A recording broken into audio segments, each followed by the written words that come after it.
संशयित संजय हवालदार, निलेश सुर्वे, हसन जहागीरदार यांनी कोल्हापुरातील टेंबलाईवाडी परिसरात राहणारे सागर देसाई यांना त्यांच्याकडील मोटारींची विक्री करून देतो असं सांगितलं.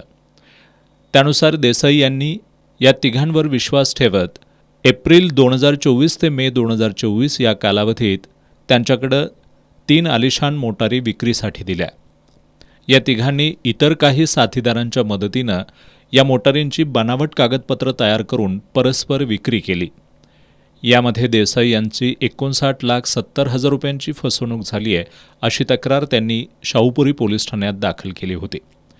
या तक्रारीवरून शाहूपुरी पोलिसांनी निलेश सुर्वे, मोहम्मद कुरेशी, साकिब शेख, शहजामा खान, शेख आसिफ यांना अटक केली आहे. यातील आणखी एक संशयित हसन जहागीरदार हा सध्या न्यायालयीन कोठडीत असल्यानं त्याला न्यायालयीन कोठडीची मुदत संपल्यानंतर ताब्यात घेण्यात येणार असल्याचं पोलिसांनी सांगितलंय. पोलिसांनी या टोळीकडून 59,70,000 रुपये किमतीच्या 3 आलिशान मोटारी आणि बनावट कागदपत्र तयार करण्यासाठी वापरलेलं साहित्य जप्त केलंय. शाहूपुरी पोलीस ठाण्याचे निरीक्षक संतोष डोके यांच्या मार्गदर्शनाखाली पोलीस उपनिरीक्षक आकाश जाधव, अंमलदार मिलिंद बांगर, भैरव माने, मंजर लाटकर, कृष्णात पाटील, रवी आंबेकर, बाबा ढाकणे, सुशीलकुमार गायकवाड, सन्नीराज पाटील, महेश पाटील, अमोल पाटील, राहुल पाटील यांनी या कारवाईत सहभाग घेतला.